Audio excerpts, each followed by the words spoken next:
तुम जैसा पापी व दुराचारी जब निरुत्तर हो जाता है तो केवल शस्त्र का ही सहारा लेता है। तुम जैसे लोगों के लिए हमें भी शस्त्र उठाना पड़ता है, क्योंकि तुम विवेक, धर्म और नीति की भाषा नहीं समझ सकते। ये पांडित्य की बातें किसी ऋषि मुनि को जाकर सुनाओ। रणभूमि में आए हो तो बातें करो शस्त्रों की झंकार से। शस्त्र ही प्रश्न पूछे, शस्त्र ही उसका उत्तर दे। यही नियम है यहाँ का।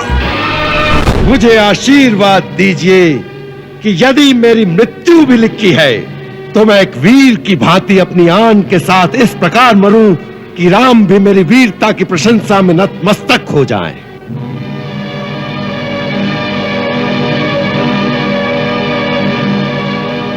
यदि वो नारायण भी है तो वो भी मेरी विजय का ही रूप होगा। यदि मैं श्री राम का अनन्य सेवक हूं तो तुम्हें श्री राम की ही आन है कि अब मेघनाथ का मस्तक काट कर ही वापस आना। लक्ष्मण, यदि तुझे श्री राम की आन है तो इंद्रजीत को अपने देश की आन है। इंद्रजीत के जीते जी इस देश पर शत्रु की विजय पताका कभी नहीं फैला सकती, कभी नहीं, कभी नहीं। असंभव, असंभव। मेघनाथ की बलि दे सके ऐसा वीर संसार में जन्मा नहीं है मातेश्वरी। इस धरती पर, धरती के तले पाताल में अथवा धरती के ऊपर अंबर में स्थापित देवलोक में भी ऐसा बलशाली एक भी नहीं है माता।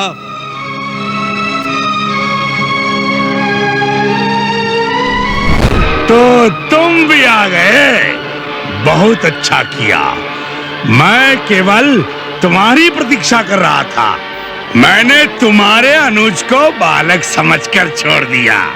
हनुमान और सुग्री के प्राण भी नहीं लिए, क्योंकि इन छोटे मोटे वानरों को मारने से मुझे क्या यश मिलता। मैं केवल तुम्हारी प्रतीक्षा में अब तक घूम रहा था, बार बार चुनौती दे रहा था कि उसे सुनकर शायद तुम्हारी रगों में क्षत्रिय लोग फड़क उठे और तुम उसी प्रकार मेरे सामने आ जाओ जैसे यम के पुकारने पर जीवात्मा शरीर से बाहर आ जाती है। सीता कोई भिक्षा में देने वाली वस्तु नहीं है। ऐसे अनमोल रत्न को तो अपने बाहुबल से जीतना पड़ता है। माता सीता को उन्होंने अपने बाहुबल से ही जीता था। महाराज, शायद आप भूल गए कि वो शिव धनुष जिसे श्री राम प्रभु ने तिनके की भांति उठाकर तोड़ दिया था, उसी धनुष पर अपने बाहुबल की परीक्षा करने कभी आप भी गए थे और सुना है वो आपसे उठाया भी नहीं गया था।